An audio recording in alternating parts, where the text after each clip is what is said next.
Welcome to this lesson on projectile motion. Today, we'll explore two-dimensional motion under gravity, where we analyze objects launched at angles under gravitational acceleration. This fundamental concept appears everywhere in physics, from sports to engineering applications. A projectile is an object moving through space under the influence of gravity alone, after being given an initial velocity. Once the object is launched, the only force acting on it is gravity. We assume air resistance is negligible in our analysis, which simplifies the mathematics while still giving us accurate results for most real-world situations. The most important principle in projectile motion is that horizontal motion is independent of vertical motion. These two motions occur simultaneously, but can be analyzed separately. This independence allows us to break down complex curved motion into two simpler straight-line motions. We analyze each direction separately using different equations, then combine the results to understand the complete trajectory. When a projectile is launched at an angle theta, we must break down the initial velocity v sub 0 into two components. The horizontal component equals v sub 0 times cosine theta, which tells us how fast the object moves sideways. The vertical component equals v sub 0 times sine theta, which tells us the initial upward speed. These components are perpendicular to each other and form the foundation for all our calculations. In the horizontal direction, there is no acceleration because gravity acts vertically, not horizontally. This means the horizontal velocity remains constant throughout the entire flight. The horizontal position at any time equals the horizontal component of initial velocity multiplied by time. We can also write this as v sub 0 times cosine theta times t. This constant horizontal velocity is a key feature that simplifies our analysis. The vertical motion is quite different. Here, we have constant downward acceleration due to gravity, which continuously changes the vertical velocity. The vertical position y equals v sub 0 y times t minus 1/2 gt squared, where g is the acceleration due to gravity.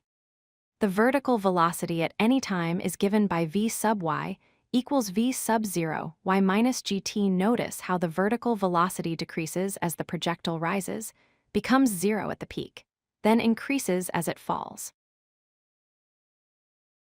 When we combine the horizontal and vertical motions, the projectile follows a curved path called a parabola.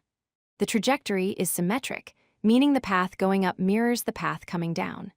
The projectile launches from one point, rises to a maximum height at the peak, and then descends back down to land at the same level.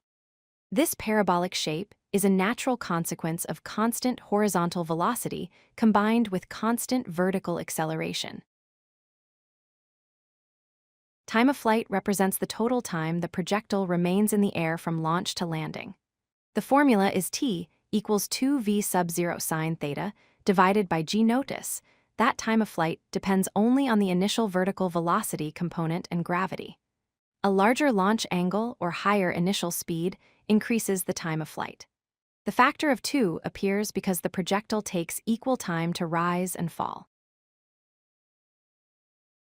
Maximum height is the highest point reached by the projectile during its flight.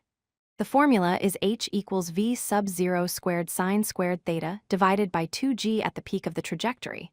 The vertical velocity becomes 0, while the horizontal velocity remains unchanged.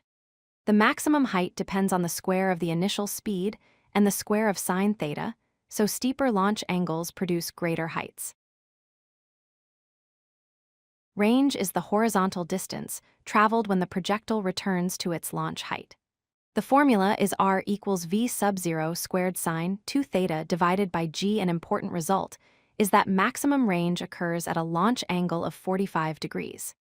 Interestingly, complementary angles like 30 degrees and 60 degrees produce the same range, though they have different trajectories and flight times. Let's apply these concepts to a practical problem. A ball is launched at 30 meters per second at an angle of 60 degrees above horizontal. We're given an initial velocity of 30 meters per second, a launch angle of 60 degrees, and we'll use g equals 10 meters per second squared for simplicity.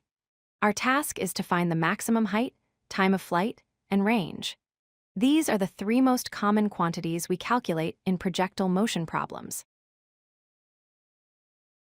Let's review the essential concepts. Always separate horizontal and vertical components when analyzing projectile motion. Remember that horizontal velocity stays constant, while vertical motion has constant acceleration downward. The trajectory forms a parabolic path due to the combination of these two independent motions. Master these fundamentals, and you'll be able to solve any projectile motion problem. Practice applying these principles to different scenarios to build your confidence and understanding.